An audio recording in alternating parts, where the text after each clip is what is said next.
بسم اللہ الرحمن الرحیم. سامعین اکرام السلام علیکم. Weekly podcast radio forum with Junaid Ansari and Raja حبیب اللہ خان. ہمیشہ کی طرح ایک نیا پروگرام لے کر ہم آپ کی خدمت میں حاضر ہیں. F M 101.4 Mirpur radio Azad Jammu Kashmir radio Pakistan. آج کے موضوعات کی فہرست آپ کے سامنے رکھے دیتے ہیں.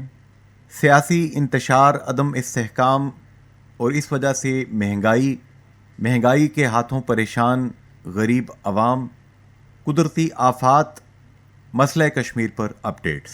ہم دیکھتے ہیں کہ مسئلہ کشمیر کے حوالے سے دنیا کے مختلف ممالک میں جہاں پر مختلف فورم موجود ہیں وہاں پر کوئی نہ کوئی اپڈیٹ ہو رہی ہوتی ہے. ابھی حال ہی میں یورپین پارلیمنٹ میں ایک مذمتی قرارداد منظور کی گئی ہے جس میں مودی سرکار کی جانب سے مقبوضہ جموں کشمیر میں انسانی حقوق کی خلاف ورزیوں پر تشویش کا اظہار کیا گیا ہے. ہم دیکھ رہے ہیں کہ آزاد جموں کشمیر میں چودھری انوار الحق صاحب کی حکومت بنے ہوئے 2.5 ماہ سے زائد کا عرصہ گزر چکا ہے. وزراء بنا دیے گئے ہیں لیکن پورٹ فولیوز ابھی تک ان کو نہیں دیے گئے. اس حوالے سے یہ جو ایک اتحادی حکومت ہے، اس کے مختلف فیکشنز کے دوران، اس کے مختلف جو دھڑے ہیں ان کے درمیان ہم دیکھ رہے ہیں کہ کچھ عدم اطمینان کی کیفیت ہے. چاہے پیپلز پارٹی کی ہم بات کریں، چاہے مسلم لیگ نون کی بات کریں، اور چاہے تحریک انصاف کے فارورڈ بلاک کے اندر موجود مزید 4 بلاکس کی بات کریں. تو اس لحاظ سے چودھری انوار الحق صاحب ایک سیاسی گرداب میں موجود ہیں لیکن انتہائی ٹیکٹ فل قسم کے سیاستدان ہیں. اللہ تعالیٰ نے ذہن رسا دے رکھا ہے ان کو، اور وہ بڑے ہی زبردست انداز میں ان چیلنجز سے نبرد آزما ہیں. یہ علیحدہ بات ہے کہ پورے پاکستان کی طرح آزاد کشمیر میں بھی غریب عوام جو یہ چاہتی ہے کہ ان کے مسائل حل ہوں، ان کے روزگار کے لیے حکومت کوئی پلان دے، معاشی حالات کچھ اس انداز میں بہتر ہوں کہ اگر حکومتی سطح پر نوکریاں پیدا نہیں ہوتیں تو پرائیویٹ لوگوں کے کاروبار اس طریقے سے آگے ترقی کریں کہ ان میں جابز پیدا ہوں. لیکن ایسا کچھ بھی نہیں ہو پا رہا اور لوگوں میں شدید قسم کی بے اطمینانی کی کیفیت ہمیں دکھائی دے رہی ہے. مہنگائی ڈے بائی ڈے بڑھ رہی ہے اور ایک ایسا یہ چکر بن چکا ہے کہ جس میں عوام گھن چکر بن کر رہ گئی ہے. اسی طرح ہم دیکھتے ہیں کہ منگلا ڈیم میں اس وقت پانی جو ہے بہت تیزی کے ساتھ یہاں پہ جمع ہو رہا ہے. کیچمنٹ ایریاز جتنے ہیں وہاں سے پانی آ رہا ہے. جتنے بھی ندی نالے ہیں ہم دیکھ رہے ہیں ان میں طغیانی ہے. برف جو ہے وہ پگھل رہی ہے مختلف پہاڑوں پر، اور وہ پانی دریائے جہلم اور دریائے نیلم اس راستے اور دریائے پنچ کے راستے منگلا ڈیم میں اکٹھا ہو رہا ہے. اور ہم دیکھتے ہیں کہ قدرتی آفات جو ہیں اس حوالے سے سوشل میڈیا پر بہت سی باتیں ہو رہی ہیں. لوگوں کو منگلا ڈیم کی امپاؤنڈنگ کے حوالے سے جو پانی یہاں پہ جب بڑھتا ہے تو اس دوران گزشتہ چند سالوں کے دوران زلزلے کے کوئی پراسرار سے جھٹکے جو ہیں وہ یہاں پہ محسوس کیے جاتے رہے ہیں. ہر دفعہ جب زلزلہ اس موقع پہ آتا ہے، چاہے اس وجہ سے آتا ہے یا کسی اور وجہ سے آتا ہے، لیکن اتفاق کی بات ہے کہ جب یہاں پہ پانی امپاؤنڈنگ اس کی کر دی جاتی ہے تو اس دوران ہی یہ ٹریمرز جو ہیں فیل ہوتے ہیں. ہمیشہ بات کی جاتی رہی، ہر سال جب یہ موقع آتا ہے کہ جناب جیولوجیکل سروے کروائیں گے اور اس سے پتہ کریں گے کہ کیا ہوا، لیکن خالی کاغذی کارروائی تک کوئی چیز رہتی ہے، اس سے آگے بڑھتی نہیں ہے. جناب راجہ حبیب اللہ خان صاحب آج کے موضوعات کے حوالے سے کیا کہیں گے؟ انصر صاحب انتہائی اہم موضوعات پہ جو ہے وہ آپ آج پروگرام کرنے جا رہے ہیں. مہنگائی کی اگر انصر صاحب بات کریں تو اس وقت نہ صرف جو اشیاء خرد و نوش ہیں ان میں غیر معمولی اضافہ دیکھنے میں آ رہا ہے، یوٹیلٹی بلز جو ہیں ان میں بھی اضافہ ہو رہا ہے. تو انصاری صاحب یہ دیکھنا چاہیے کہ اس مہنگائی سے جو ہے یہ ایک ورلڈ جو ہے نا عالمی سطح کی یہ ایک ویو ہے مہنگائی کی، جس میں آزاد کشمیر اور پاکستان کے لوگ بھی انہیں اس کا سامنا ہے. تو اس میں یہ سوچنے کی بات ہے کہ اس مہنگائی سے انصار صاحب وہ کون سا ایسا طریقہ کار بنایا جائے جس سے ایک عام آدمی جو ہے وہ کم سے کم متاثر ہو. پہلی بات تو یہ ہے کہ ریاست کے بارے میں کہا جاتا ہے کہ ریاست جو ہے وہ ماں کے جیسی ہوتی ہے, اور ریاست کو عام آدمی جو ہے اس کی مشکلات کا ادراک کرتے ہوئے ان کو ریلیف دینے کے لیے کوئی نہ کوئی اقدامات کرنے چاہیے.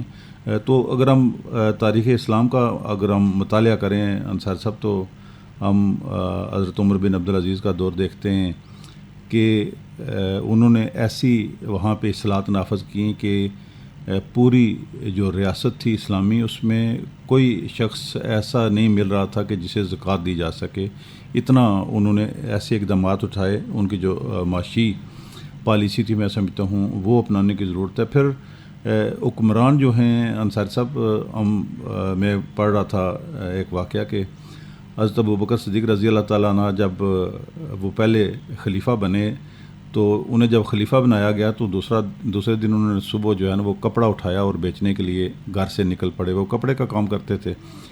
تو ان کے جو کابینہ کے یا رفقا تھے یا جو ان کے احباب تھے, انہوں نے جب دیکھا, انہوں نے کہا آپ کیا کر رہے ہیں جی, آپ تو جو ہے خلیفہ ہیں اس وقت اسلامی مملکت کے, تو آپ یہ کپڑے بیچنے جا رہے ہیں تو یہ تو مناسب نہیں ہے کسی طور پہ. انہوں نے کہا تو میں خلیفہ تو ہوں لیکن میں نے کھانا بھی کھانا, اپنی فیملی کی بھی کفالت کرنی ہے. تو پھر یہ طے ہوا انصاری صاحب کہ ان کے لیے ایک خزانے سے روزینہ مقرر ہوگا کہ اتنے ان کے اخراجات ہیں, ان کی اتنی ڈیمانڈ ہے, تو اس کے مطابق انہیں روزینہ دیا جائے تاکہ یہ امور مملکت چلا سکیں اور انہیں جو روزگار کی انہیں ضرورت نہ پڑے. تو روزینہ انصار صاحب طے ہوا. تو آپ رضی اللہ تعالیٰ عنہ کو حلوہ بہت پسند تھا. تو کوئی کچھ مہینے گزرے تو ان کی جو اہلیہ محترمہ انہیں پتہ تھا کہ جناب خلیفہ وقت کو حلوہ پسند ہے, تو انہوں نے حلوہ پکایا. تو انہوں نے بلوا لیا اہلیہ محترمہ کو کہ ہمارا جو روزینہ ہے اس میں تو یہ ممکن نہیں ہے کہ اس میں ہم حلوہ افورڈ کر سکیں, تو یہ حلوہ آپ نے کیسے بنایا. تو ان کی اہلیہ محترمہ کہنے لگیں کہ میں نے تھوڑی بچت کر کے نا, آپ کی مجھے چائس کا پتہ تھا تو میں نے تھوڑی یہ بچت کی ہے اتنے مہینوں میں, تو اس لیے ہم اس قابل ہوں کہ آج حلوہ کھا سکیں. انہوں نے اسی وقت جو سرکاری جو خزانہ تھا اس کے جو انچارج تھے انہیں بلایا. انہوں نے کہا کہ یہ جو آپ ہمیں روزینہ دے رہے ہیں اس میں کمی کریں کہ اس میں ہم کم پیسوں میں بھی جو ہے وہ اس کا گزارہ کر سکتے ہیں. تو انصار صاحب یہ تھا ایک جو اسلامی ریاست ہے اس کا تصور تھا, اور اس کے جو حکمران تھے وہ اتنے درویش تھے کہ وہ گھر گھر جا کر رات کو گشت کرتے تھے. وہ دیکھتے تھے کہ کوئی ریاست میں کوئی بھوکا تو نہیں سویا. تو آج ہم معذرت کے ساتھ دیکھتے ہیں کہ ہمارے جتنے ممبران اسمبلی ہیں ان کی پینشنز مقرر ہیں. اسی طرح جو سابق وزیر اعظم ہیں انہیں جو ہے وہ فارچونر گاڑیاں جناب دینے کی منظوری ہوئی ہے, اور پھر ان کی امارات, اور پھر ان کے گھروں میں جو وہ جہاں 2 پولیس اہلکار تھے وہاں پہ 3 سے 4 کر دیے گئے. ان کے گھروں کے باہر چوکیاں بنانے کے احکامات جاری ہوئے ہیں. اور اسی طرح اگر ہم دیگر سرکاری محکمے دیکھتے ہیں ان کی جو مراد دیکھتے ہیں, جو بڑی بڑی پراڈو گاڑیاں ہم دیکھتے ہیں, ہمارے سیکٹری صاحبان جو ہیں ان کے جو لیونگ سٹینڈرڈز دیکھتے ہیں, تو انصار صاحب اگر ہم خود احتسابی کریں, پہلی تو بات یہ ہے کہ حکومت خود ایسا رول ماڈل بن کے لوگوں کے لیے سامنے آئے کہ لوگ انہیں فالو کریں. تو دوسری بات یہ ہے انصار صاحب, آپ دیکھیں میں نے زندگی کا وہ حصہ بھی دیکھا ہوا ہے اپنی ایج کا کہ جب بازار سے صرف نمک لایا جاتا تھا, مرچیں بھی گھر کی ہوتی تھیں, سبزی بھی گھر کی ہوتی تھی, پھر اشیاء خرد و نوش جو ہیں گندم مکئی یہ چیزیں بھی جو ہیں وہ گھر میں ہی لوگ محنت کرتے تھے, جانور پالتے تھے, دودھ گھر کا ہوتا تھا, گوشت جو ہے وہ گھر کا دیسی مرغے ہوتے تھے, لوگ کھاتے بھی تھے, انڈے بھی استعمال کرتے تھے. تو پھر یہ ہے کہ بجلی نہیں آئی تھی, میں نے وہ بھی آج انصار صاحب دیکھا ہے کہ میں خود لالٹین میں پڑھتا رہا ہوں, وہ رات کو جناب لالٹین آن کرنی اور پڑھنا, پھر جب ضرورت نہیں آپ لالٹین آف کر دیتے ہیں. بجلی کے بغیر بھی ہم گزارا کرتے رہے ہیں, گیس کے بغیر بھی ہم گزارا کرتے رہتے ہیں. لیکن کم از کم یہ ہے جیسا کہ آپ فرما رہے ہیں کہ زندگی کی بنیادی جو ضرورتیں تھیں جی جی وہ خریدنی نہیں پڑتی تھیں, ہر بندہ محنت کر کے وہ پروڈیوس کر لیتا. لیکن آج دیکھیں ہمارے کھیت کھلیان غیر آباد ہیں, لوگوں نے کھیتی باڑی کرنے چھوڑ دی ہے. مار گئی لوگوں کو. اس پہ ہاؤسنگ اسکیمز جو ہیں اس کا ایک رجحان ہے, ایک سیلاب ہے, سونامی آیا ہوا ہے کہ ہر جگہ آپ دیکھیں کہ ہاؤسنگ اسکیم میں پلاٹ فروخت ہو رہے ہیں. تو گویا خرابی صرف ہم کسی ایک نہیں کر سکتے, کسی ایک کو مورد الزام نہیں ٹھہرا سکتے. یہ کمپلیکیٹڈ پیچیدہ یہ جو سچی بات یہ ہے کہ جو انصار صاحب عوام حکمران ہوتے ہیں نا, یہ عوام کے آئینہ دار ہوتے ہیں, پرتو ہوتے ہیں, تو انہیں ہمیں ایک تو ایسا ہے کہ جب الیکشن آتے ہیں تو ہمیں ایسے لوگوں کو الیکٹ کرنا چاہیے جو عوام میں ایسے ہوں, جنہیں عوام کا درد ہو. تو ہوتا یہ ہے کہ 5 سال میں ایک دفعہ الیکشن ہوتے ہیں, کوئی پیسے لے کے ووٹ دیتا ہے, کوئی برادری دیکھتا ہے, کوئی کسی کے کہنے پہ ووٹ دیتا ہے. ایک ڈسکنیکٹ نظر آ رہا ہے. اس کے بعد 5 سال ہمیں یہاں پہ راجہ صاحب ایک اور دلچسپ واقعہ میں آپ سے چاہوں گا ذرا شیئر کر لوں آپ سے اور تمام لوگوں سے, آپ اس پہ اپنی ماہرانہ رائے دیجیے گا. ہم وہ بلدیاتی نمائندگان کی بات کر رہے تھے کہ یار ان کی کوئی ایسی لیجسلیشن ہونی چاہیے کہ ان کو مالیاتی اختیارات بھی ہوں اور کوئی انتظامی اختیارات بھی ہوں گراس روٹ لیول پہ, تبھی یہ لوگ ڈیلیور کرنے کے قابل ہوں گے. تو پہلا نتیجہ مظفر آباد سے آیا ہے کہ جہاں پہ ایک کونسلر صاحب جو ہیں لڑائی کے نتیجے میں ہسپتال پہنچ گئے ہو گیا وہاں پہ نا. جی جی جی, تو یہ ایسے رویے انصار صاحب, اور پھر یہ ہے کہ کھایا پیا کچھ نہیں, گلاس توڑا چارہ نے. تو یہ سسٹم بھی مجھے جو بلدیاتی انتخاباتوں میں شاید آئندہ کوئی امیدوار ہی نہ ملے لڑنے کے لیے. جب آپ کے پاس انتظامی یا مالی اختیارات نہیں ہیں جس طرح آپ نے فرمایا, تو وہ پھر عام آدمی میں, اور وہ جو ان کے پاس کچھ ہوگا تو وہ لوگوں کی کوئی خدمت کریں گے. بالکل ایسی ہے جناب. اور رائے صاحب, یورپین پارلیمنٹ میں پہلے بھی ماضی میں بھی ہم دیکھتے رہے ہیں کہ انسانی حقوق کے حوالے سے یورپین پارلیمنٹ میں مختلف قراردادیں مختلف ادوار میں پاس ہوتی رہی ہیں, جس میں مودی سرکار اور اس سے پہلے جتنی ہندوستانی حکومتیں رہی ہیں جہاں جہاں انسانی حقوق کی پامالیوں کی بات ہوتی رہی ہے, یہ پارلیمنٹ, یورپین پارلیمنٹ جو ہے یورپ کے تمام ممالک کو ظاہر ہے وہ ریپرزینٹ کرتی ہے, انہوں نے ہمیشہ مذمتی قرارداد پاس کی ہے. مودی سرکار کو اب ڈھیٹ پن چھوڑ دینا چاہیے. انصر صاحب دیکھیں, یہ جو مذمتی قرارداد یورپین یونین میں پاس ہوئی ہے, یہ میں سمجھتا ہوں کہ ایک مودی سرکار کو ایک آئینہ دکھایا گیا ہے. کم از کم یہ بات محسوس تو کی گئی.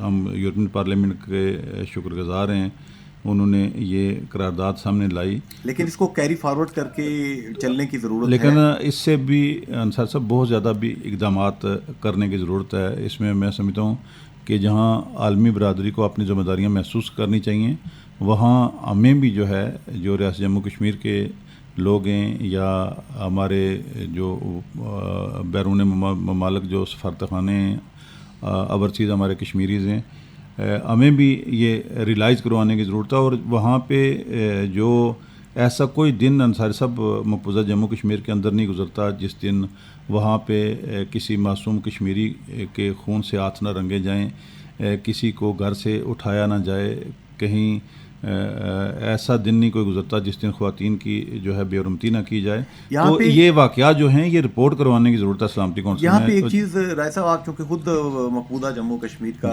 دورہ کر کے آئے اور وہاں کے لوگوں کو, وہاں کے باہمت باعزم لوگوں کو, خوددار لوگوں کو آپ مل کے آئے وہاں پہ, آپ کیا سمجھتے ہیں یہ ہندوستان کی جو مودی سرکار ہے آج کل سوشل میڈیا پہ یہ پروپیگنڈا, یہ نفیریس پروپیگنڈا کرنے کی کوشش کر رہے ہیں کہ دیکھیے جناب, ہم نے سری نگر سے لے کر ویلی سے لے کر جموں تک کتنے ہزار ارب روپے وہاں پہ لگا دیے ہیں, اور اب جموں کشمیر کے لوگ اپنے birth right of self determination اس چیز سے دستبردار ہو گئے ہیں.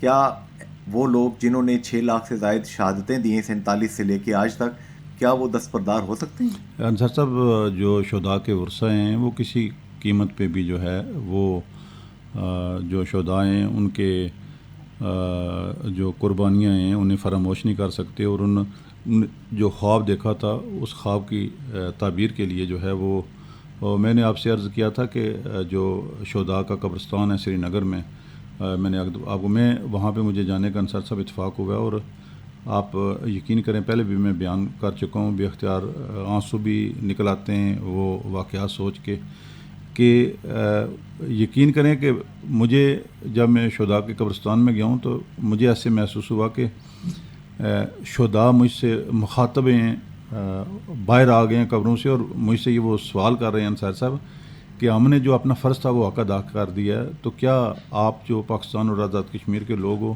کیا آپ نے بھی اپنا فرض ادا کیا؟ تو میرے پاس کوئی جواب نہیں تھا، میں بس زاروں قطار رو رہا تھا. تو انصاری صاحب یہ جو اتنی بڑی جو قربانی ہے، 6 لاکھ سے زائد لوگ اب تک شہید ہو چکے ہیں 1947 سے، بلکہ 1931 سے لے کے اب تک.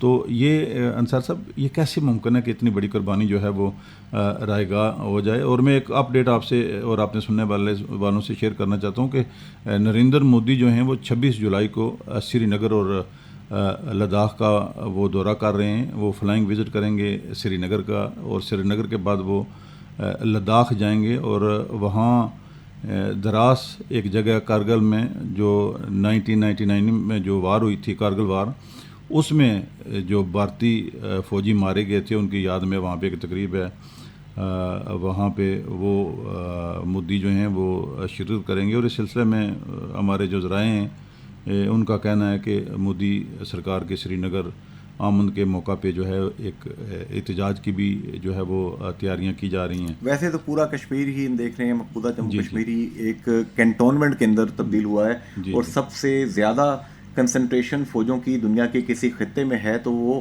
اس وقت مقبوضہ جموں کشمیر میں، Indian illegally occupied Jammu and Kashmir میں ہے. 10 لاکھ کے قریب ہندوستانی فوجی ڈپیوٹڈ ہیں، جو کہ اپنی ٹوٹل تعداد کا 2/3 سے زائد ہیں.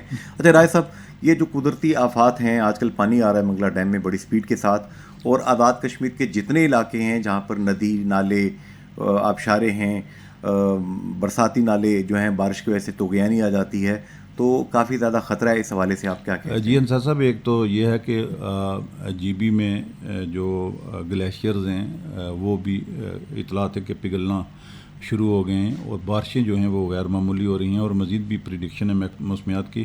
اور انصار صاحب مجھے لگتا تھا شاید یہ جو منگلا ڈیم ہے ہماری زندگیوں میں شاید اسے بھرا ہوا ہم دوبارہ نہیں دیکھیں گے، لیکن اس وقت منگلا ڈیم کا جو پانی ہے وہ ایک طویل عرصے کے بعد میں دیکھ رہا ہوں، آپ بھی دیکھ رہے ہیں کہ اس میں خاصا پانی آ چکا ہے. 1200 پلس فیٹ اس وقت پانی موجود ہے، اور اگر اسی سپیڈ سے اس کو پانی ریلیز نہ کیا گیا تو 1210 کو کراس کر جائے گا. جی ہاں. تو انصار صاحب جو صورتحال ہے اس میں سیلاب کا خدشہ بھی ہو سکتا ہے، اور اسپیشلی جو دریاؤں کے کنارے لوگ اکثر گھر بنا لیتے ہیں عارضی، جو پھر جو آبی گزرگاہیں ہوتی ہیں وہاں لوگ رہائشی اختیار کر لیتے ہیں. یہ ایک نظام قدرت ہے کہ جو قدرتی آبی گزرگاہیں ہیں وہ کئی دفعہ 100-200 سال بعد جو ہے وہ دوبارہ ایکٹیو ہو جاتی ہیں اچانک، اور لوگوں کو اندازہ نہیں ہوتا. اور اچانک جب پیچھے بارشیں ہوتی ہیں اور اس میں جب طغیانی آتی ہے، سیلاب آتا ہے، تو بہت ساری انسانی جانیں بھی ضائع ہوتی ہیں، لوگوں کے گھر بار بھی تباہ ہوتے ہیں.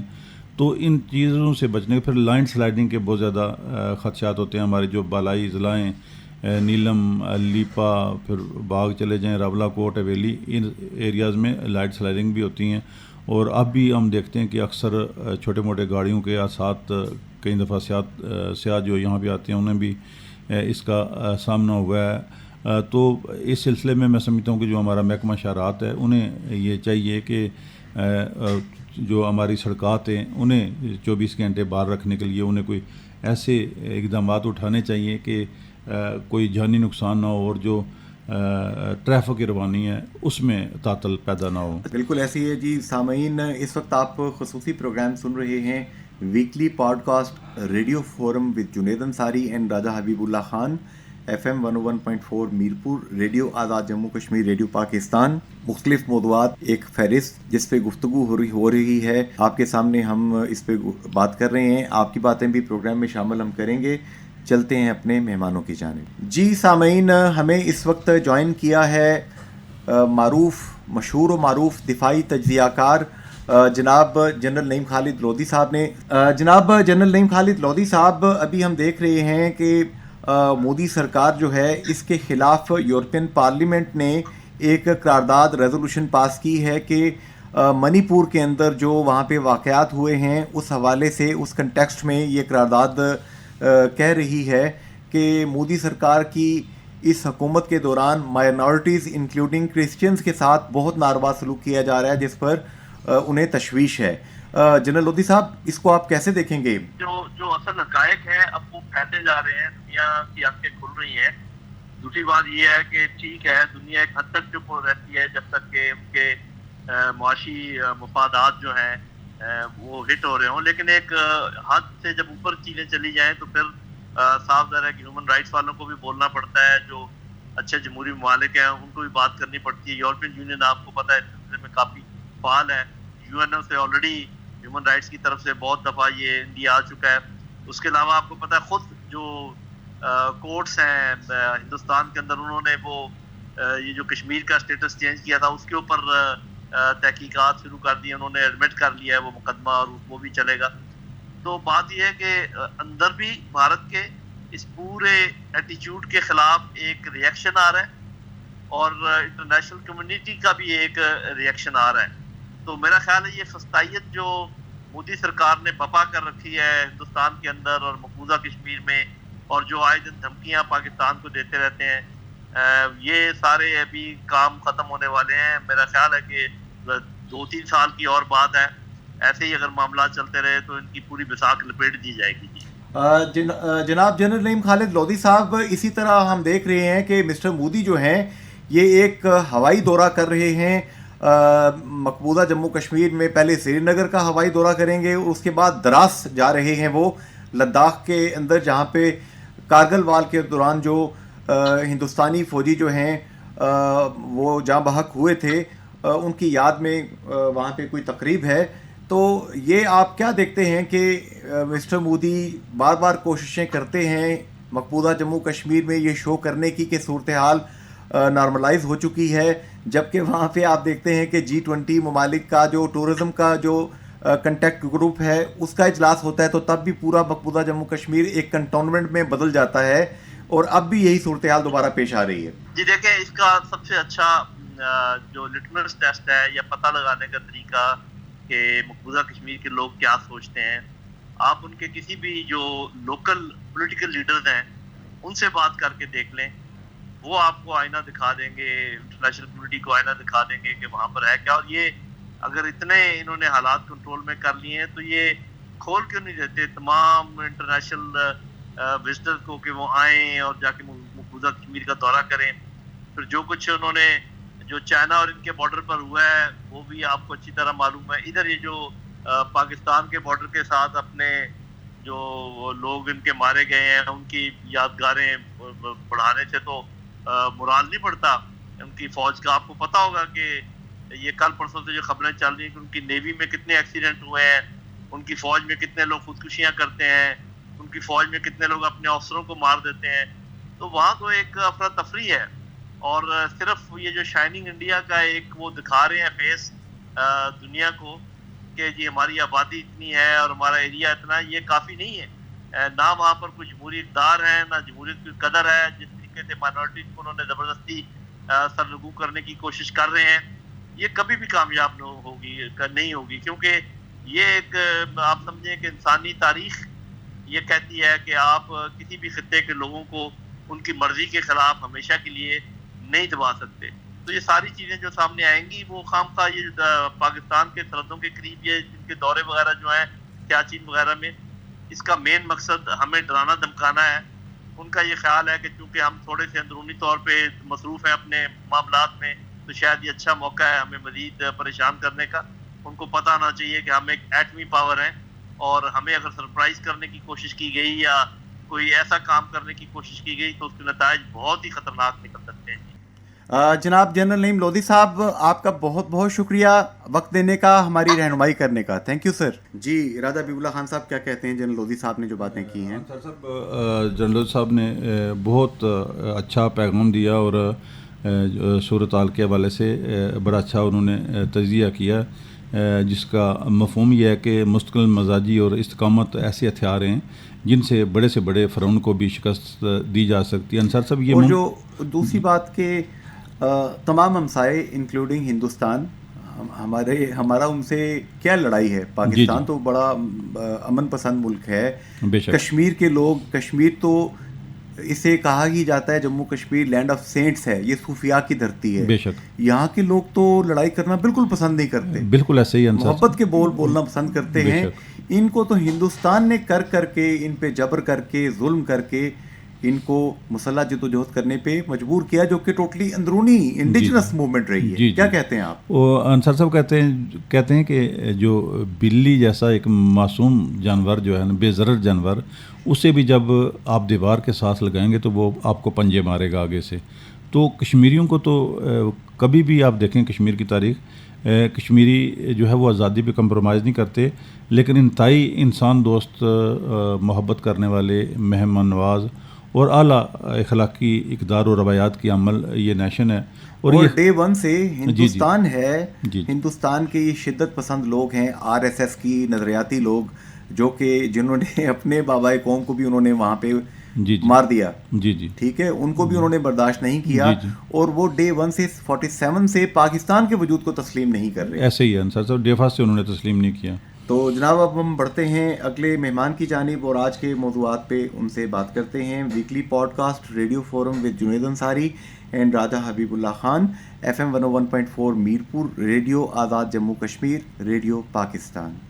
جی سامعین، ہمیں اس وقت جوائن کیا ہے سابق وزیر حکومت، وزیر خوراک رہ چکے ہیں، جناب شوکت شاہ صاحب. جناب شوکت شاہ صاحب، ہم دیکھ رہے ہیں کہ آزاد کشمیر میں ایک کولیشن گورنمنٹ ہے، اور کولیشن گورنمنٹ میں مسلم لیگ نون، پیپلز پارٹی، تحریک انصاف کا منحرف گروپ یا فارورڈ بلاک، اس کے 3-4 فیکشنز یہ شامل ہیں. لیکن اب ہم دیکھ رہے ہیں کہ مطلب یوں لگ رہا ہے کہ تھوڑا ڈفرینس آف اوپینین ہے، جس کی وجہ سے حکومت کچھ مشکلات کا شکار دکھائی دے رہی ہے. آپ کا وسیع سیاسی تجربہ ہے شاہ صاحب، آپ کیا کہتے ہیں اس حوالے سے؟ انصاری صاحب، بات یہ ہے کہ یہ جو حکومت، آزاد کشمیر کی حکومت 2021 میں ہمارے وجود میں آئی نا، یہ جو بنی، یہ اس وقت سے ہی نا یہ حکومت نہیں تھی. یہ ایک ایسا وہاں مجموعہ کھڑا کیا ہے جو نہ آزاد کشمیر کے لوگوں کے لیے، نہ تاریخ آزاد کشمیر میں کیا کچھ نہیں ہو رہا، کیا کچھ نہیں ہوتا. کوئی ایک آواز نہیں. میں نے 1-2 آزاد کشمیر کے لیڈروں سے یا قیادت سے 1-2 کے علاوہ کوئی میں نے آج تک میں نے نہیں دیکھا، نہ سنا ہے کہ کشمیر کے حوالے سے کوئی بات کی ہو. رہا آزاد کشمیر کی حکومت، آزاد کشمیر کی حکومت آپ جس دن بنی اس دن دیکھیے کس طرح بنی. اس کے بعد پھر دوسرے صاحب کو لایا گیا، وزیر اعظم، وہ کس طرح لایا گیا، وہ کیا نہیں ہوا، سب دنیا نے دیکھا. اب یہ حکومت مجبوری تھی، اور اس حکومت کو اس طرح آج 3-4 ماہ ہو گئے اسے بنے ہوئے. تو ان 3-4 ماہ میں مجھے نہیں لگتا کہ آزاد کشمیر میں کوئی تبدیلی آئی ہو یا تبدیلی آئے گی. بے شک یہ وزیر اعظم اس میں صلاحیت بھی ہے، یہ سوچتا بھی ہے، دیکھتا بھی ہے، اور اسی بات چیزوں کا پتہ بھی ہے. لیکن اس کے ارد گرد جو لوگ ہیں، جو لوگ اس کی کابینہ میں بیٹھے ہوئے ہیں، اس کی کابینہ کے جو لوگ ہیں، کسی ایک کا بھی کشمیر سے کوئی تعلق نہیں، نہ کشمیر کی ان کو تاریخ کا، نہ کشمیر کی ہسٹری کا پتہ ہے. اور بدقسمتی یہ ہے اپنا صاحب کہ یہاں غیر ریاستی لوگوں کو اسمبلی کا ممبر بنا کے رکھا ہوا. اب ان کو کشمیر سے کیا تعلق ہے؟ اللہ کرے یہ کشمیر اس طرح کھیل تماشے میں نہیں بننا. اس کے لیے بڑی شمار لوگوں نے قربانیاں دی ہیں. میں آپ کو بتاؤں کہ شیخ عبداللہ نے قائد ملت کو کہا کہ قائد ملت کس پاکستان کی بات کرتے، کیوں جاتے ہو تم اپنی کشمیریت کھو دو گے. لیکن پاکستان کی محبت میں قائد ملت نے کہا کہ ہمارا اتحاد، ہمارا علاق ملت اسلامی پاکستان سے. اور اس کے بعد پھر پاکستان میں کیا کچھ ہوتا رہا ہو الگ داستان. لیکن کشمیر کے حوالے سے آج بھی کشمیر میں کشمیری لوگ جو ہیں آج بھی ہندوستان کی حکومت اس کو نہیں قبول کرتے نہ اس کو کرتے. اصل مسئلہ ہوتا ہے. تو مجھے نہیں لگتا کہ یہ حکومت اس سے زیادہ چل سکے گی یا زیادہ کر سکے گی, کیونکہ ابھی تک مجھے کوئی ایسی نمور نظر آئی ہے نہ کوئی ایسا حالات نظر آئے ہیں. وزیر اعظم کی کوشش ضرور ہے, میں دیکھتا ہوں کہ حالات بہتر ہو, لیکن وہاں تو جو لوگ بیٹھے ہیں وہ مجھے نہیں لگتا کہ اس کو کوئی سدھار آئے گا. جناب شوکت شاہ صاحب, چونکہ آپ ان لوگوں میں شامل ہیں, ان سیاستدانوں میں جو کہ تحریک آزادی کشمیر سے قلبی لگاؤ رکھتے ہیں, والہانہ لگاؤ رکھتے ہیں, آپ کی ایک ہسٹری ہے آپ کے بزرگوں کی, خاندان کی. سابق وزیر اعظم راجہ فاروق حیدر خان بھی اس وجہ سے آپ کی بہت زیادہ قدر کرتے ہیں. فاروق حیدر خان صاحب اور مشتاق منہاج صاحب کا تو بہت اسٹریٹ بیان آ گیا ہے, جس میں یوں لگ رہا ہے کہ یہ جو موجودہ سیٹ اپ ہے اس کو قبول کرنے کے لیے شاید وہ تیار نہیں ہیں. پیپلز پارٹی کے بھی ایسے ہی خیالات ہیں. کیا آپ قبل از وقت انتخابات کے بارے میں خیال کرتے ہیں کہ ہو سکتے ہیں وہ بھی؟ دیکھیں مجھے تو حالات ایسے ہی لگ رہے ہیں. فاروق قادر کو پتہ ہے, فاروق قادر آزاد کشمیر کے سینئر سیاستدانوں میں ہے. اب ہمارے جو صدر شاہ القادر صاحب, ان کا بھی آپ اسٹیٹمنٹ دیکھ لیں. کوئی بھی ذہین شعور آدمی جو اس وقت آزاد کشمیر میں وہاں حکومت میں ہے یا وہاں کوئی پرومیننٹ آدمی ہے, وہ سب پریشان ہیں. سب وہ اس بات پہ نالاں ہیں کہ خدا جانے کیا ہوگا, کیا اس ملک کے ساتھ ہوگا. وہاں جو دیکھیں نا, پیپل پارٹی ایک جماعت ہے, اس کا ایک ویژن ہے, ان کے لوگ اکٹھے ہیں. مسلم لیگ کو کس طرح سیٹیں دی گئی یہ ایک الگ داستان ہے, ان کو کس طرح روایا گیا.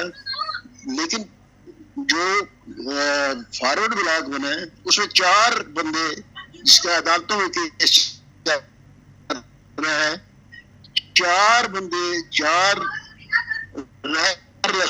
لوگ بیٹھے ہوئے. تو کس طرح کشمیر کا یا کشمیر کے حوالے سے بات کریں گے؟ تو اگر یہ قبل از وقت الیکشن ہوتے ہیں تو آپ شاہ صاحب اس کو سپورٹ کریں گے اس آئیڈیا کو؟ الیکشن تھوڑا تھا. میں آپ کو ان چیزیں لوگ بیٹھے ہوئے, ان کو کیا ہے اور کس طرح ان کو لایا گیا یہ بھی ساری دنیا کو پتا ہے. کس طرح وہ حکومت بنائی گئی یہ بھی سب دنیا کو پتا ہے. اس حکومت کا مہار ہے نا خود کشمیر کی آزادی کے لیے اور اس تحریک کے لیے بہت, اور کشمیر کے لوگوں کے لیے ایک سوالیہ نشان ہے. اور اس کو یہ الیکشن ہونا چاہیے اور پاکستان کے الیکشن کے ساتھ ہونا چاہیے اور صاف اور شفاف الیکشن ہونا چاہیے. اس میں مداخلت ہوتی ہے نا, یہ نہیں ہونی چاہیے. جن لوگوں کو نجات ملا وہ حکومت کرے.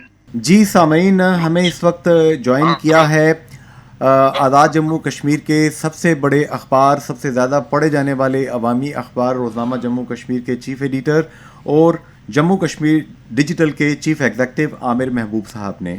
جناب عامر محبوب صاحب, آپ کیسے دیکھتے ہیں یہ جو ایک آج کل سوشل میڈیا پہ گوسپ چل رہی ہے اور بار بار اس بات کو بڑھاوا دیا جا رہا ہے کہ آزاد جموں کشمیر میں اور گلگت بلتستان میں فیصلہ ساز قوتیں یہ چاہتی ہیں کہ پاکستان کے انتخابات کے ساتھ ہی یہاں پر بھی قبل از وقت انتخابات کروا دیے جائیں. کیا آپ سمجھتے ہیں, آپ کی کیا خبریں ہیں سر اس حوالے سے, انٹرنل نیوز کیا ہیں آپ کی؟ نواز شریف صاحب نے کشمیر کا جو بجٹ ہے اور گلگت بلتستان کا بجٹ جو ہے اس میں خاصا اضافہ کیا اور آزاد کشمیر کو آئینی حقوق بھی دیے اور 13ویں ترمیم کی صورت میں کافی کچھ آزاد کشمیر کے نیچے آزاد کشمیر کے رزلٹ آئے اور آزاد کشمیر کے پچھلے انتخابات تھے 2021 کے, تو میاں نواز شریف صاحب بہت اپسیٹ ہوئے. انہوں نے کہا جی کیا ہوا ہے کہ ہم نے کشمیریوں کو اتنا امپاور کیا ہے, جی پی کو اتنا امپاور کیا ہے اور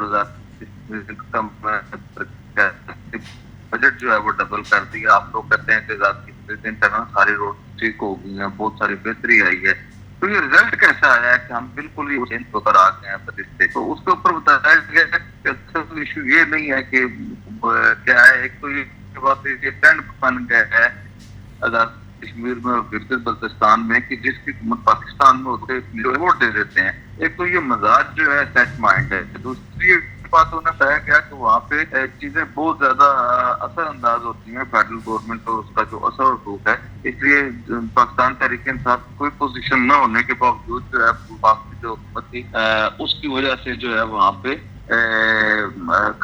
مسلم لیگ نون کو پاکستان پیپلز پارٹی کو شکست ہوئی. اسی طرح کی صورتحال کا سامنا جو ہے وہ آپ کو چودھری مجید صاحب کی حکومت کے بعد سامنا کرنا پڑا، اور دیکھا ہوگا آپ نے کہ اس وقت بھی یہ ہوا تھا کہ بہت کم نشستوں پہ مسلم لیگ نون پاکستان پیپلز پارٹی آگے تھی، اور بالکل چند لوگ جو یاسین صاحب مجید صاحب اور ایک ادوری نشست جانے میں کامیاب ہوئے تھے، باقی ذات میں بعد میں انہیں شکست ہوئی تھی. اس وقت بھی انہوں نے تعلیم کے شعبے میں انقلاب لایا تھا، آپ کو یاد ہے میڈیکل کالجز اور بہت سارے کام چودھری مجید صاحب کے کریڈٹ پہ تھے. تو اس بات کے اوپر نواز شریف صاحب جو ہے وہ ذہنی طور پہ کنونس کر لیے شاہ غلام قادر صاحب نے، طارق فاروق صاحب نے اور جو ان کی ٹیم تھی کہ آزاد کشمیر میں جو واقع حکمرانی ہے وہ اسی صورت میں عوام کو دیا جا سکتا ہے، اور آزاد کشمیر میں فیئر اینڈ فری انتخابات اسی صورت میں ہو سکتے ہیں کہ جب جو ہے وہ آزاد کشمیر کے انتخابات جو ہیں وہ پاکستان کے چاروں صوبوں کے ساتھ ہوں،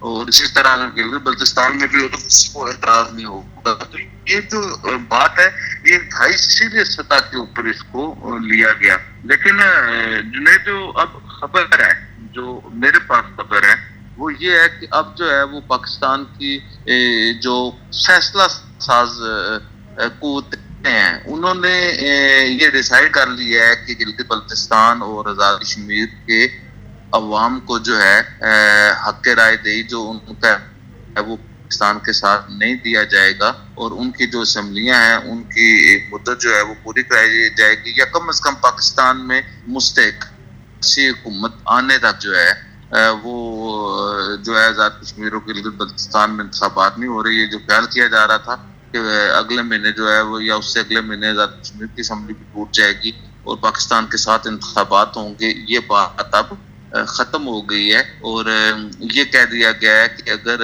پاکستان میں مسلم لیگ نون کی حکومت ہو یا پاکستان پارٹی کی حکومت ہو تو ماضی کی طرح وہ پھر آزاد کشمیر میں اپنی حکومت بنا لے. تو اب جو ہے جس جدوجہد کی بات کی جا رہی تھی، جس جدوجہد کا سوشل میڈیا کے اوپر چرچا تھا، اور یہ بات کہ اگر آپ اور راجہ حبیب صاحب اگر اپنا ووٹ دیں تو وہ آپ کے بیلٹ میں سے نکلے یا آپ سے انداز ہو سکے، یا یہ کہا جائے سادہ الفاظ میں کہ آزاد کشمیر اور گلگت بلتستان کی عوام کا حق کی حکمرانی جو ہے وہ ووٹ کی صورت میں بحال کرنے کی جو کوششیں تھیں اسے پذیرائی نہیں ملی، اور یہ طے کر لیا گیا ہے کہ یہ انتخابات ہیں. جی جناب عامر محبوب صاحب، یہاں پہ ایک چیز آپ رہنمائی فرمائیں گے. یہ جو اس وقت ٹون چینج ہوئی ہے لطیف اکبر صاحب اور پیپلز پارٹی کی جتنی قیادت ہے، بازل نقوی صاحب ایک لٹمس ٹیسٹ ہیں، انہوں نے پہلا بیان ایک داغا وہ سٹیٹمنٹ آپ نے بھی ڈسکس کی. اس کے علاوہ ہم دیکھ رہے ہیں کہ مشتاق منہاج صاحب اور ان کے ساتھ دیگر دوست جو ہیں وہ بھی کچھ باتیں کر رہے ہیں. تو کیا پھر آپ 6 مہینے کا جو کور حاصل ہے انوار الحق صاحب کو، قانونی آئینی جو کور حاصل ہے ان کو، کیا اس کے بعد اگلے وزیر اعظم کی تیاری ہوگی یا کیا ہوگا؟ آپ کیا دیکھ رہے ہیں؟ ایک تو جنید صاحب میں آپ کی اصلاح کر دوں کہ چودھری انوار الحق صاحب کو 6 مہینے کا کوئی کور حاصل نہیں ہے، اور ان کے خلاف جو ہے وہ جس دن وہ بنے تھے اس سے اگلے دن بھی عدم اعتماد ہو سکتی تھی، اور کل صبح 8 بجے بھی ان کے خلاف عدم اعتماد جمع ہو سکتی ہے. ہاں انہیں اس وقت یہ آئینی کور حاصل ہوگا کہ اگر ایک بار ان کے خلاف عدم اعتماد کی تحریک جمع ہو جائے اور اس کے بعد وہ ناکام ہو جائے، جیسے چودھری عبد المجید صاحب کے خلاف ایسے سلطان محمود چودھری کی عدم اعتماد ناکام ہوئی تھی یا واپس ہوئی تھی، ایسی صورتحال میں جو ہے وہ 6 مہینے کا کور حاصل ہو سکتا ہے. ادروائز جو ہے نئے بننے والے وزیر اعظم کے لیے کوئی کور نہیں ہے 6 مہینے کا. دوسری یہ بات جس ٹون کی آپ بات کر رہے ہیں وہ ٹون کی وجہ جو ہے وہ آزاد کشمیر میں چیزیں آگے نہیں بڑھ سکیں. آپ یہ دیکھیں کہ انوار الحق صاحب کی جو پالیسی ہے وہ ٹائم گین کرنا ہے، اور وہ کنٹینیوسلی جو ہے وہ ٹائم گین کر رہے ہیں، کیونکہ اختیارات کا جو ہے وہ منبع جو ہوتا ہے وہ آزاد کشمیر میں چیف ایگزیکٹو ہوتا ہے، اور چیف ایگزیکٹو جو انوار الحق صاحب ہیں تو وہ جو ہے وہ کوئی بہت زیادہ چیزیں شیئر کر کے کھانے پہ یقین نہیں رکھتے. یہ وجہ ہے کہ انہوں نے پہلے جو ہے وہ وزیر اعظم تو چند سیکنڈ میں چند منٹوں میں وزیر اعظم بن گئے. اس کے بعد انہوں نے اپنی کابینہ کی تشکیل میں 2 مہینے لگا دیے. ابھی ان کو پورٹفولیوز دینے میں 1 مہینہ اور لگا دیا ہے. تو انوار الحق صاحب کی جو ساری پالیسی ہے وہ یہ ہے کہ پاکستان میں نگران سیٹ اپ آنے تک جو ہے وہ یہ چیزیں جو ہے گھسیٹ گھساٹ کے جو ہے وہ کابینہ کی پورٹفولیوز کی جو تشکیل ہے وہ کرنا چاہتے ہیں. ابھی دیکھیے نا کہ ابھی انہوں نے جو آزاد کشمیر کی جو 50% خواتین ہیں انہیں جو ہے وہ کابینہ کے جو لولی لنگڑی یا بے محکمہ کابینہ ہے اس میں بھی وہ 50% خواتین جنہیں قومی ادارے میں لائے بغیر جو ہے ملک ترقی نہیں کر سکتا, ان کی کوئی نمائندگی نہیں ہے آزاد کشمیر کابینہ میں. ان کے ساتھ یہ وعدہ کیا گیا تھا کہ آپ کو پورٹفولیوز دیں گے, کیا کہتے ہیں, تو وہ پورٹفولیوز بھی انہیں نہیں دیے گئے. تو یہ جو صورتحال ہے تو یہ بات ہے اپنے خواتین کو باہر نکالا ہوا ہے. ابھی یہ ہے کہ وہ نے کہا جا رہا تھا کہ یہ کابینہ بن جائے تو اس کے بعد آپ قلم کریں گے. آپ یہ دیکھیں کہ عید سے چند روز قبل جو ہے وہ کابینہ بنی تھی. ابھی عید کو جو ہے وہ میرا خیال ہے کہ کل یا پرسوں یا 2 دن بعد جو ہے وہ کوئی مہینہ ہو جائے گا. تو ابھی تک خواتین کی بھی نمائندگی جو ہے وہ کابینہ میں شامل نہیں ہو سکی. اس کے بعد اگلا مرحلہ جو ہے وہ پورٹفولیوز کی تقسیم کا ہے. بیسکلی ایشو یہ ہے کہ جس پورٹفولیو تقسیم ہوئے اس دن انوار الحق صاحب کے خواب جو ہے وہ محاذ سرگرم ہو جائے گا. ابھی جو ہے وہ صبر کا جو پیمانہ ہے وہ پاکستان پیپلز پارٹی کے لوگوں کا لبریز ہو چکا ہے. جس طرح آپ نے محترم بادل نقوی صاحب کے بیان کا ذکر کیا, اب بادل نقوی صاحب کی کوئی پوزیشن نہیں ہے اپنی پارٹی میں کہ وہ بطور پارٹی پریزیڈنٹ یا بطور پارٹی سیکرٹری جنرل یا ایون بطور پارٹی کے جو انفارمیشن سیکرٹری ہیں اس حوالے سے وہ بیان نہیں دے رہے. وہ سیاسی کارکن یا پارٹی کے نمائندے ہونے کی وجہ سے بیان دے رہے ہیں. کل جو ہے ریاض صاحب بھی مظفر آباد گئے تھے اور وہاں پہ جو لطیف اکبر صاحب کے گھر میں ایک بیٹھک ہوئی ہے. اطلاعات ہیں, اسے ابھی تک کنفرم نہیں کیا تھا. اطلاعات یہ ہیں کہ انہوں نے انوار الحق صاحب کو ڈیڈ لائن دی ہے کہ آپ جو پورٹفولیوز آپ نے ہمیں دینے ہیں, جن جن لوگوں نے ہمارے وزیر بننا ہے ان کے محکمے کون سے ہوگے, وہ محکموں کی ڈیٹیل آپ ہمیں دے دیں. یہ ہمارا فیصلہ ہے کہ فیصل راٹھور کو کیا دینا ہے, قاسم مجید کو کیا دینا ہے, عامر یاسین کو کیا دینا ہے یا عامر غفار لون کو کیا دینا ہے. آپ ہمارے جو پورٹفولیوز ہیں وہ دے دیں. اب یہ ڈیڈ لائن جو ہے وہ ابھی تک حکومت تک بظاہر نہیں پہنچی. ہو سکتا ہے وہ آج پہنچے, لیکن ان کا خیال یہ تھا کہ 3 دن کی انہوں نے ڈیڈ لائن دی ہے کہ اگر 3 دن میں آپ نہیں دیں گے تو ہم اپنا فیصلہ جو ہے اپنی پارٹی مرکزی کو آگاہ کرنے گے. اب جو سیاست کی جو صورتحال ہے جس کی وجہ سے ٹون چینج ہوئی ہے, بیسیکلی پاکستان پیپلز پارٹی کے لوگوں کو یہ ایک سنجیدہ بات ہے جس کے اوپر ابھی جو سیاست ہو رہی ہے یا ہونی ہے. پاکستان پیپلز پارٹی کے لوگوں کو یہ بات پتہ لگی تھی کہ چودھری انوار الحق صاحب جو ہے وہ پاکستان پیپلز پارٹی کو سسٹم سے نکالنا چاہتے ہیں اور وہ چاہ رہے ہیں کہ اس طرح پاکستان پیپلز پارٹی اور پاکستان مسلم لیگ نون کو کے بغیر جو ہے وہ حکومت مکمل کر لی جائے. تو اس کے لیے انہوں نے 2 کام کیے. ایک تو انہوں نے مسلم لیگ نون کو پہلے پیپلز پارٹی اور مسلم لیگ نون کو آپس میں تقسیم کرنے کے لیے پاکستان مسلم لیگ نون کے لوگوں سے رابطہ کیا کہ آپ کے سیاسی اختلافات ہیں ہر حلقے میں. جیسے اگر آپ غور کریں تو آپ کے دیکھیں گے کہ میرپور شہر میں ویسے سلطان کے مقابلے میں چودھری شہید ہے, ان کا مسلم لیگ نون میں تعلق ہے. کھڑی شریف والے حلقے میں چودھری جو ہے وہ ارشد صاحب کے مقابلے میں چودھری رخسار صاحب. اسی طرح آزاد کشمیر کے ہر حلقے میں پاکستان مسلم لیگ نون اور پاکستان پیپلز پارٹی میں پھڈا ہے, سیاسی اختلاف ہے, اور یہی 2 زمینی حقیقتیں ہیں اب آزاد کشمیر کی. تو انہوں نے اس کا فائدہ اٹھاتے ہوئے پاکستان پیپلز پارٹی نون لیگ کو کہا کہ آپ ہمارے ساتھ رہیں تو پارٹی کا ہم پتہ صاف کر دیتے ہیں. اور اسی طرح جو ہے وہ ایک انتظام انہوں نے یہ کیا کہ 22 ہم ہیں 7 آپ پہ تو 29 ہو جاتے ہیں تو ہمارا کام ہو جائے گا. جس طرح انہوں نے مسلم لیگ نون کو بھی نکالنے کے لیے ایک اسپیشل سیٹ پر منتخب پاکستان تحریک انصاف کے ممبر اسمبلی سے رابطہ کیا, انہیں کہا کہ آپ پہلے بھی ہمارے ساتھ سے واپس آ جائیں. تو اگر آپ 3 لوگ لے آئیں اپنے ساتھ تو 22 ہم ہیں, 3 لوگ اگر آپ آ جائیں تو اس کے بعد جو ہے وہ سردار عتیق صاحب اور عام جو سینئر وزیر ہیں کرنل وقار نور صاحب وہ ہمارے ساتھ ہیں. تو وہ کیونکہ لوکل دھڑے کی وجہ سے ہیں تو ہم 27 پورے ہو جائیں گے. تو پاکستان پیپلز پارٹی اور نون لیگ دونوں سے بھی اجتماعی طور پہ جان چھڑائی جا سکتی ہے. تو جو انوار الحق صاحب ہیں وہ بیسیکلی جو ہے وہ پاکستان پیپل پارٹی اور نون لیگ کی بلیک میلنگ سے نکلنا چاہتے ہیں اور دونوں صورتوں میں نکلنا چاہتے ہیں. چاہے پیپل پارٹی پیپل پارٹی جو ہے اس کے لوگوں کا آپ کو پتہ مزاج ہے زیادہ بولنے کا, تو پیپل پارٹی جو ہے وہ زیادہ ریئیکٹیو ہے. اب صورتحال اس طرف جا رہی ہے کہ یا تو پاکستان پیپل پارٹی رد عمل کے طور پہ آزاد کشمیر میں حکومت بنا لے گی اور یا آزاد کشمیر کی اپوزیشن میں بیٹھے گی. دوسرا آپشن یہ ہے کہ آزاد کشمیر اور گلگت بلتستان میں اسٹیبلشمنٹ کی حکومتیں ہیں. اب یہ دیکھنا ہوگا کہ پاکستان پہ چاہتے اسٹیبلشمنٹ وہی ہوتا ہے, اور اگر اسٹیبلشمنٹ جو ہے وہ اپنی آزاد کشمیر میں اپنی حکومتیں کیوں ختم کرے گی. ایک یہ سوال سامنے آتا ہے. آزاد کشمیر اور گلگت بلتستان میں 3 دن پہلے انہوں نے حکومت بنائی, آج جو اسپیکر کا انتخاب ہوا ہے, تو وہ اس کا جواب یہ ہے کیونکہ نواز شریف اور صاحب کے ساتھ جو ہے اسٹیبلشمنٹ نے وعدے کیے تھے, اور اس وقت اسٹیبلشمنٹ نے یہ وعدہ کیا تھا کہ آزاد کشمیر جو ہے وہ پاکستان پیپل پارٹی کے حوالے کر دیا جائے گا اور جی پی میں بھی آزاد کشمیر پیپل پارٹی کی حکومت ہوگی.